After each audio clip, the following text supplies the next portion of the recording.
வணக்கம் மக்களே! இன்னைக்கு ஒரு நாள் மார்க்கெட் லீவ சிறப்பா முடிச்சாச்சு. இந்த வாரத்துல இன்னும் ஒரு நாள் மிச்சம் இருக்கு. அந்த ஒரு நாளாச்சு ஏதாச்சும் ஒரு பாசிட்டிவ் பெர்ஃபார்மன்ஸ் குடுப்பானா அப்டின்ட்டு நம்ம பொறுத்திருந்து வந்து பார்ப்போம். ஏன்னா, கிட்டத்தட்ட பீக்ல இருந்து நிஃப்டி 50 ஒரு 700 பாயிண்ட்ஸ் வரைக்கான கரெக்ஷன் எல்லாம் வந்து போஸ்ட் பண்ணியிருக்கு. அதே மாரி நிஃப்டி என்னமோ ஆயிட்டு போது.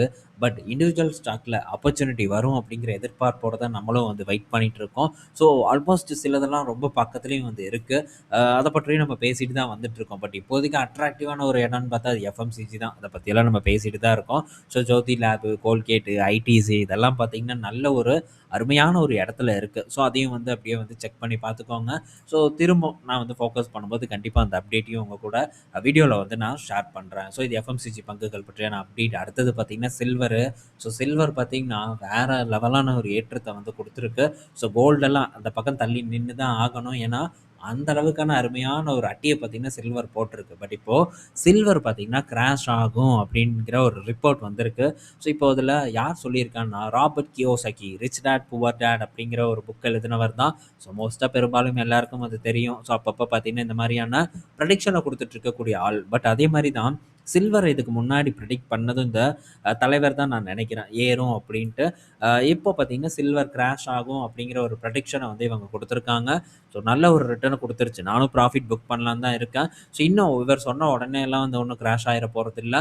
ஸோ ஒரு எதிர்பார்க்குறேன். இந்த ஒரு லெவல் வந்ததுன்னா, ஒரு இந்த இடத்துல ப்ராஃபிட் புக் பண்ணலான்ட்டு.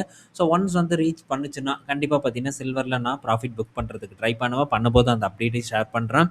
இந்த வீக் நம்ம இந்த சில்வர் அண்ட் கோல்ட பத்தியும் வந்து டிஸ்கஸ் பண்ணுவோம். இன்னும் பார்த்தீங்கன்னா, பலரும் வந்து இந்த இடத்துல முதலீடு பண்றதுக்கு துடியா துடிச்சிட்டு இருக்காங்க. சில்வர்ல பண்ணணும், சில்வர் இன்னும் ஏறும் அப்படிங்கிற ஒரு எண்ணத்திலயும், கோல்டு இன்னும் தொடர்ந்து ஏறிட்டே தான் இருக்க போது. இந்த இடத்துல கொள்ள லாபம் பார்க்கலாம் அப்படிங்கிற எண்ணத்திலயும் இருக்காங்க. அப்படியெல்லாம் லாபம் பார்க்க முடியாதுங்கிறத நம்மளும் தொடர்ந்து வந்து பேசிட்டே தான் இருக்கோம். பட் இருந்தாலும் இந்த இடம் ரொம்பவே அட்ராக்டிவா ரிட்டெயில் இன்வெஸ்டருக்கு தெரியறதுக்கான காரணம் பாஸ்ட் பெர்ஃபார்மன்ஸ். ஸோ இந்த பாஸ்ட் பெர்ஃபார்மன்ஸ்ங்கிற ட்ராப்ல தான் பல ரிட்டெயில் இன்வெஸ்டரும் விழுந்துட்டு இருக்காங்க. ஸோ முடிஞ்ச அளவுக்கு ஒரு அவேர்னஸ் குடுக்கறதுக்கு நம்மளும் வந்து ட்ரை பண்ணுவோம். ஸோ ஏதோ ஒரு சூழ்நிலையில ஏதோ ஒரு பக்கம் அவங்க யோசிச்சாலும், இந்த மாரி ஒரு விபரீதமான ஒரு இடத்துல சிக்காம இருப்பாங்க அப்படின்னு நான் நினைக்கிறேன். ஸோ வீக்கெண்ட் நம்ம டிஸ்கஸ் பண்ணுவோம். அடுத்தது பார்த்தீங்கன்னா, சில பங்குகளோட ரிசல்ட்ட நம்ம பார்க்க போறோம். இன்னைக்கு டேல வந்த ரிசல்ட் தான். ஸோ அதில ஃபர்ஸ்ட்டு பார்க்கும்போது ஜியோ ஃபினான்ஸோட ரிசல்ட் வந்திருக்கு.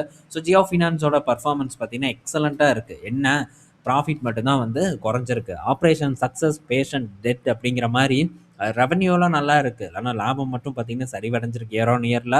ஸோ என்ன பண்ணியிருக்காங்கங்கிறத நம்ம பார்ப்போம். ஸோ இவங்களோட பிசினஸ் அப்டேட் எடுத்து பார்த்தா, எல்லாம் வந்து 4 மடங்கு, 5 மடங்கு, 10 மடங்கு அப்படிங்கிற மாரியான ஒரு வளர்ச்சிய காட்டுன மாரி தான் ரிப்போர்ட் வந்து குடுக்குது. ஆனா அவங்க இப்ப தான் தொடர்ந்து பார்த்தீங்கன்னா, ஸ்டார்ட் பண்ணி ஒரு பயணத்த வந்து ஆரம்பிச்சிருக்காங்க. அதனால அப்படிதான் வந்து தெரியும். 4 மடங்கு, 2 மடங்கு, 10 மடங்கு அப்படின்ட்டு. ஆனா ஸோ ரியலான ஒரு குரோத் இவங்க உண்மையாவே ஒரு வளர்ச்சியில தான் இருக்காங்க. அதுல மாற்று கருத்து இல்ல. பட் புது கம்பெனி அப்படிங்கிறனால இப்படி இருக்கு அப்படின்னு சொல்லலாம். இப்ப தான் ஒவ்வொரு பிசினஸா பண்ணிட்டு இருக்காங்கன்ட்டு. ஸோ அதுக்காக நம்ம இப்பவே வந்து ஓவர் ஹைப்ப வந்து எடுத்துக்க கூடாது. இத்தன டைம்ஸ் வந்து ஒரு குரோத்த குடுத்துருக்காங்கன்ட்டு. ஸோ இப்போ ஒண்ணொண்ணா நம்ம பார்ப்போம். இதுல இவங்களுடைய ஏஇஎம் ஜியோ ஃபினான்ஸோட ஏஇஎம் பார்த்தீங்கன்னா 4.5 டைம்ஸ் பார்த்தீங்கன்னா உயர்ந்திருக்கு. இயர் ஆன் இயர் கூட கம்பேர் பண்ணும்போது. இயர் ஆன் இயர்ல 4.5 டைம்ஸ். பட் போன காலாண்டு கூட கம்பேர் பண்ணும்போது 29% தான் உயர்ந்திருக்கு. அதே மாரி 19,049 கோடி ஓவரால் ஏயுஎம்மா வந்திருக்கு. லோன் டிஸ்பர்ஸ்மென்ட் பார்க்கும்போது 8,615 கோடியா இருக்கு. இயர் ஆன் இயர்ல டபுள் ஆயிருக்கு. ஸோ இதுவே நெட் இன்ட்ரெஸ்ட் இன்கம் பார்க்கும்போது 166% உயர்ந்திருக்கு. இதுவும் பார்த்தீங்கன்னா இயர் ஆன் இயர்ல. ஸோ இயர் ஆன் இயர்ல எல்லாமே டபுள் டைம்ஸ்க்கு மேல ஒரு வளர்ச்சிய பார்த்தீங்கன்னா குடுத்துருக்காங்க. ஸோ அதேமாரி பேமெண்ட் எக்கோசிஸ்டம் இதில ஜியோ பேமெண்ட் பார்க்கும்போது 2.6 டைம் இயர் ஆன் இயர்ல வளர்ந்திருக்கு. 16,315 கோடி டிரான்சாக்ஷன் வந்து நடந்திருக்கு. ஸோ ஃபீ அண்ட் கமிஷன் பார்த்தீங்கன்னா 96 கோடி 4.6 டைம்ஸ் பார்த்தீங்கன்னா, இந்த ஜியோ ஃபினான்ஸுக்கு வந்து ஃபீ இன்கமா வந்து கிடைச்சிருக்கு. இது கிராஸ் இன்கம் தான். பேமெண்ட் பேங்க் மூலியமா பேமெண்ட் பேங்கோட இன்கம் பார்த்தீங்கன்னா, ஸோ எவ்வளோ பார்த்தீங்கன்னா 10 டைம் வந்து க்ரோ ஆயிருக்கு. ஆனா வெறும் 61 கோடி தான். ஸோ இப்ப தான் வளர்ச்சிய பாதை நோக்கி வந்து நகர்ந்துட்டு போயிட்டு இருக்காங்க. ஸோ இடைப்பட்ட டைம்ல ஏதாச்சும் கிடைச்சதுன்னா நம்ம இத பிடிக்க ட்ரை பண்ணுவோம். ஏன்னா, ஸோ இதுவும் கம்ப்ளீட்டான ஒரு பேக்கேஜா இருக்கிறதுக்கான வாய்ப்பு இருக்கு. ஸோ இவங்களும் இவங்க பிசினஸ ஸ்ப்ரெட் பண்றதுக்கு ஒரு நல்ல ஆப்பர்ச்சுனிட்டி இருக்கக்கூடிய ஒரு இடமா தான் ஜியோ ஃபினான்ஸ நான் வந்து பார்க்குறேன். ஸோ அசெட் மேனேஜ்மெண்ட் இப்ப தான் வந்தாங்க. அசெட் மேனேஜ்மெண்ட்ல பிளாக் ராக்கோட சேர்ந்து ஏயுஎம் பார்த்தீங்கன்னா, கிட்டத்தட்ட 15,000 கோடிய வந்து நெருங்கிருச்சு. 10 ஃபண்ட் பார்த்தீங்கன்னா, இப்போ வரைக்கும் வந்து லான்ச் பண்ணியிருக்காங்க. ஸோ இதுதான் வளர்ச்சி அப்படிங்கிறது நம்ம கண்கூட பார்த்துட்டு இருக்கோம். ஸோ இடைப்பட்ட டைம்ல ஜியோ ஃபினான்ஸ்ல எங்கேயாச்சும் நமக்கு ஒரு ஆப்பர்ச்சுனிட்டி தட்டுப்பட்டுச்சுன்னா, அந்த ஆப்பர்ச்சுனிட்டிய நம்ம கேப்சர் பண்றதுக்கு முடிஞ்ச அளவுக்கு வந்து ட்ரை பண்ணலாம். ஸோ ரொம்ப நாட்களா ஒரு கன்சாலிடேஷன் ஏற்பட்டுட்டு இருக்கு. ஸோ தொடர்ந்து நம்ம ட்ராக் பண்ணுவோம். ஒரு ரூ. 200 கீழ வந்ததுன்னா, அப்போ வந்து நம்ம இத ஃபோக்கஸ் பண்றத பத்தி திங்க் பண்ணலாம். அடுத்தது ஸோ ஏஞ்சல் ஒன் கிட்ட இருந்து அப்டேட் வந்திருக்கு. ஸோ ப்ராஃபிட் பார்த்தீங்கன்னா, ஒரு 4% வந்து டவுன் ஆயிருக்கு. பட் ஸ்டாக் ஸ்ப்ளிட் பார்த்தீங்கன்னா, அனௌன்ஸ் பண்ணியிருக்காங்க. ஒரு ஒரு ஸ்டாக்கா 10 ஸ்டாக்கா வந்து பிரிக்க போறதா டேட்டா வந்திருக்கு. 1:10. ஸோ ரூ. 23 பார்த்தீங்கன்னா, டிவிடெண்ட் தரதாவும் வந்து சொல்லியிருக்காங்க. அது போக ஸோ இவங்களுடைய இந்த அசெட் மேனேஜ்மென்ட் அண்ட் இந்த வெல்த் மேனேஜ்மென்ட் பிசினஸ்லாம் நல்ல ஒரு குரோத்த வந்து குடுத்துட்டு வந்துட்டு இருக்காங்க. ஸோ இதெல்லாம் பார்க்கும்போது ஒரு பாசிட்டிவான நியூஸா தான் வந்து இருக்கு. அது போக கிளையன்ட்டுக்கு குடுக்கக்கூடிய கடன் இதுலயும் நல்ல வளர்ச்சிய வந்து அடைஞ்சுட்டு இருக்காங்க. ஸோ ஓரளவு டைவர்சிஃபை பண்ணிட்டு இருக்காங்க ஏஞ்சல் ஒன் அப்படின்னு நம்ம வந்து சொல்லலாம். ஸோ நல்ல பெர்ஃபார்மன்ஸ வந்து குடுத்துருக்காங்க. ஸோ ப்ராஃபிட் பார்க்கும்போது மட்டும் ஒரு 4% வந்து ஃபால் ஆயிருக்கு. இப்போ ஸ்ப்ளிட் வேற ஆகுது. இந்த ஸ்ப்ளிட் ஆகுறத பார்த்து ஸோ இந்த ஸ்ப்ளிட் நம்ம போய் இதில பார்ட்டிசிபேட் பண்ணலாமா? வாங்கலாமா? அப்படிங்கிற ஒரு ஆசை பொதுவா வருவது சாதாரண ஒரு விஷயம் தான்.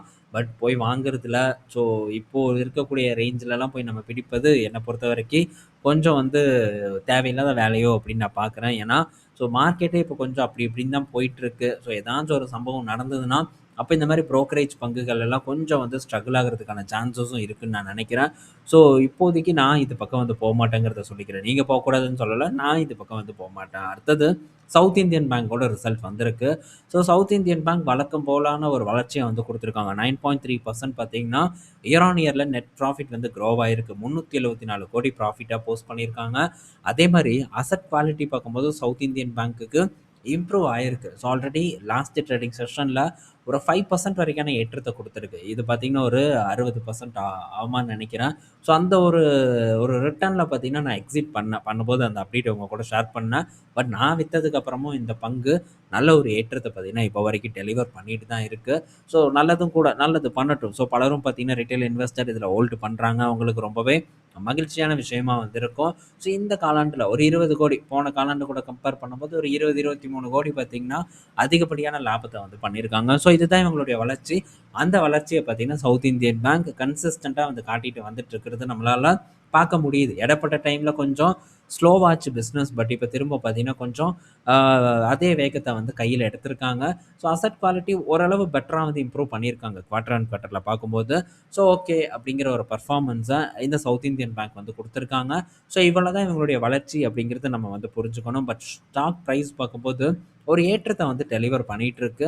ஸோ எத்தனை நாட்களுக்கு போகும்னு தெரியல. அதே மாரி ஸோ இன்னும் மார்க்கெட் இதுக்கு எவ்வளோ பிரீமியம் குடுக்கும் அப்படிங்கிறதையும் நம்மளால உறுதியா வந்து சொல்ல முடியாது. அதனால ஸோ பார்ப்போம். புதுசாலாம் எந்த ஒரு ஆப்பர்ச்சுனிட்டியும் இதில இல்ல அப்படிங்கிறதையும் நம்ம கண்டிப்பா வந்து புரிஞ்சுக்கணும். நெக்ஸ்ட் பார்த்தீங்கன்னா பிஎஃப்சி கிட்ட இருந்து அப்டேட் வந்திருக்கு. ஸோ பிஎஃப்சி பார்த்தீங்கன்னா, நியூக்ளியர் பவர் ப்ராஜெக்ட்டுக்கு ஃபண்ட் பண்றதுக்கு நாங்கலாம் தயாரா இருக்கோம். ஆனா கவர்ன்மெண்ட் கிட்ட இருந்து பாலிசி பார்த்தீங்கன்னா, கிளாரிட்டியா எங்களுக்கு வரணும் அப்டின்ட்டு பிஎஃப்சி வந்து சொல்லியிருக்காங்க. என்னப்பா அப்ப கிளாரிட்டி குடுக்காமயா வந்து இவன ஃபண்ட் பண்ணு அப்டின்னு சொல்ல போறாங்க. ஸோ சும்மா ஏதாவது நம்மளும் பேசணும் அப்டிங்கிறதுக்காக வந்து பேசியிருக்கான். ஓகே பார்ப்போம். பட் இது நம்மள பொறுத்தவரைக்கும் நல்ல செய்தி தான். பிஎஃப்சி நம்ம இதுக்கு முன்னாடி ஃபோக்கஸ் பண்ணது. ஸோ டிவிடெண்ட் அது பாட்டுக்கு அருமையான ஒரு டிவிடெண்ட்ட வந்து குடுத்துட்டுருக்கு. டபுள் டிஜிட் டிவிடெண்ட் குரோத் எங்கே கிடைக்கும்? இந்த இடத்துல நமக்கு கிடைச்சிட்டுருக்கு. ஸோ அது போக ஃபியூச்சர் நம்ம ஆஃப்டர்நூன் கூட பார்த்தோம். ஸோ பட்ஜெட் பவர் செக்டாருக்கு சாதகமா இருக்க வாய்ப்பு இருக்குன்ட்டு. ஸோ நியூக்ளியர் அடுத்த கட்ட ஒரு குரோத்தா இருக்கும் இந்த பவர் செக்டார் பங்குகளுக்கு அப்படின்னு தான் நம்மளோட எதிர்பார்ப்பு இருக்கு. ஸோ அத சார்ந்த பங்குகள் ஸோ வெறும் பவர் செக்டார் பங்குகள் மட்டும் இல்லாம, ஸோ பவர் செக்டார் பங்குகளுக்கு அந்த ஒரு அந்த இது இப்போ ரியாக்டர் செய்யக்கூடிய நிறுவனங்கள், பெல் போன்ற நிறுவனங்கள், ஃபினான்ஸ் பண்ணக்கூடிய நிறுவனங்கள்ன்ட்டு கசகசன்னு அத்தனை பேர் இருக்காங்க இதில பயனடைவதற்கு. ஸோ நல்ல விஷயம். அதில எந்த ஒரு டவுட்டும் வந்து இல்ல. ஒரு நல்ல வளர்ச்சியும் இந்த பவர் செக்டார்ல ஏற்படும் அப்டின்ட்டு நம்ம எதிர்பார்க்கலாம். அடுத்தது பார்த்தீங்கன்னா, ஸ்டேட் ஸ்ட்ரீட் அமெரிக்காவ சேர்ந்த ஒரு வெல்த் மேனேஜ்மென்ட் ஒரு ஃபிர்ம் பார்த்தீங்கன்னா, இப்போ குரோவோட அசெட் மேனேஜ்மென்ட் ஏஎம்சில வந்து ஒரு 22% வரைக்கும் நெனைக்கிறேன். ஸோ ஒரு 23% வரைக்கும் ஸ்டேக் ஒரு 500 கோடிக்கு குடுத்து வாங்க போறதா ஒரு அப்டேட் வந்து குடுத்துருக்காங்க. ஸோ இது வெறும் குரோ ஏஎம்சி பிசினஸ் மட்டும் தான். ஸோ கம்ப்ளீட் இந்த குரோவெல்லாம் வந்து வாங்க முடியாது. ஏன்னா இந்த பணத்துக்கெல்லாம் குரோவெல்லாம் எங்கேயோ நிக்குது. 1,00,000 கோடி மார்க்கெட் கேப்ல இருக்கு. ஸோ குரோ ஏஎம்சிய மட்டும் புடிக்கிறாங்க.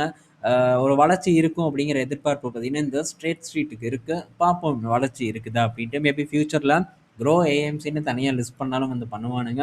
வெயிட் பண்ணி பார்ப்போம். அடுத்தது பார்த்தீங்கன்னா, ஸோ கொக்கோ கோலா பற்றியான ஒரு அப்டேட். அதுவும் குறிப்பா இந்தியன் பாட்லர் பற்றியான அப்டேட் தான். ஸோ இந்த கொக்கோ கோலா பார்த்தீங்கன்னா, இந்த சம்மர்ல வந்து ஐபிஓ மூலியமா லிஸ்ட் பண்ண போறதா வந்து சொல்லியிருக்காங்க. So Hindustan Coca Cola bottler அப்படின்னு நான் நினைக்கிறேன். அதுல ஒரு 40% கூட இந்த ஜூப்ளியன் பிவரேஜ் லிமிடெட் வந்து வாங்கியிருந்தாங்க. ஸோ இப்போ இப்போ யார் விற்க போறா அப்படிங்கிறதெல்லாம் நம்ம பொறுத்திருந்து பார்க்கணும். கொக்கோ கோலா பேரண்ட் கம்பெனி வந்து இதுல விற்கிறாங்களா? இல்ல என்ன ஆக போகுது அப்படிங்கிறத நம்ம பொறுத்திருந்து பார்ப்போம். எனக்கு இன்னும் வந்து அந்த கம்ப்ளீட்டான ஒரு டேட்டா வந்து கிடைக்கல. அண்ட் தெரியல. நான் தேடல அப்படின்னு தான் வந்து சொல்லணும். ஸோ ஐபிஓ வரட்டும். அதுக்கப்புறம் நம்ம டீட்டெயில்டா வந்து டிஸ்கஸ் பண்ணுவோம். கண்டிப்பா ஜூப்ளியன் விற்கிறதுக்கான வாய்ப்பு இல்ல. ஸோ கண்டிப்பா வேற யாராச்சும் விற்பதற்கான வாய்ப்பு தான் அதிகமா இருக்கு. ஸோ வெயிட் பண்ணி பார்ப்போம். இந்த வீடியோல நம்ம பல இன்ஃபர்மேஷன் பத்தி பார்த்துருப்போம். பயனுள்ளதா இருக்கும்னு நான் நினைக்கிறேன். நாளைக்கு நம்ம இன்னொரு வீடியோல மீட் பண்ணுவோம். பாய் மக்களே!